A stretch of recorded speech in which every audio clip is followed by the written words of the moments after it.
Since the beginning of the space age, NASA has explored our solar system, bringing back unprecedented scientific knowledge.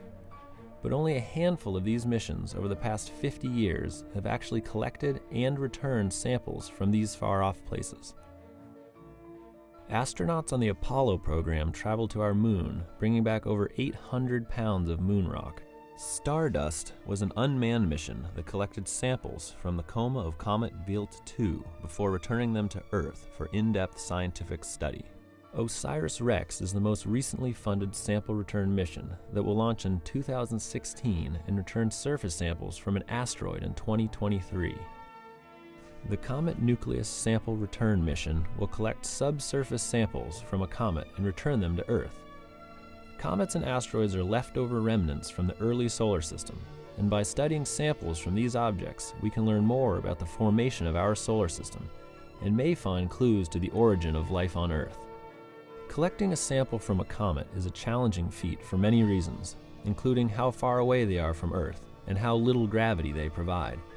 In our concept, harpoons are used to collect and retrieve samples from interesting locations on these exotic objects.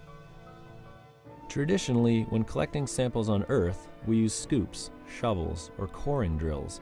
But on comets and asteroids, there is so little gravity that you would push yourself off the surface if you used one of these methods. Harpoons allow you to grapple to the surface while taking a sample, allowing rapid sample collection and retrieval.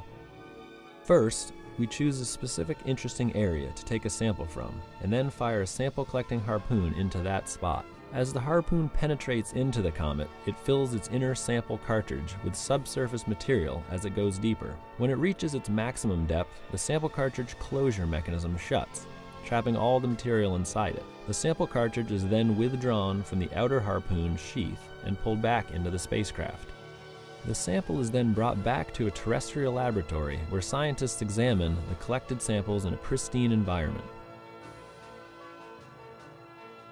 Before we journey here, we need to work here in the lab studying comet and asteroid analogs.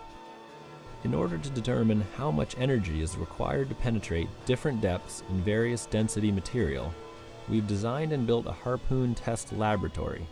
Although the actual mission will use a cannon, for safety reasons we've employed a ballista to fire the harpoons. By correlating the imparted energy versus the penetration depth, we will know how to size the explosive charge for the actual mission.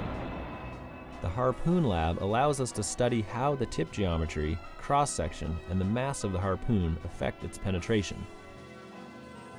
This has allowed us to optimize the harpoon sheath for a range of possible comet densities. Although sample return missions can be quite costly and complex, they offer important advantages over missions that study their subjects from a distance. Sample return missions allow terrestrial laboratories to study in far greater detail with a variety of techniques, and can even be studied by future generations with technologies that have not been invented yet.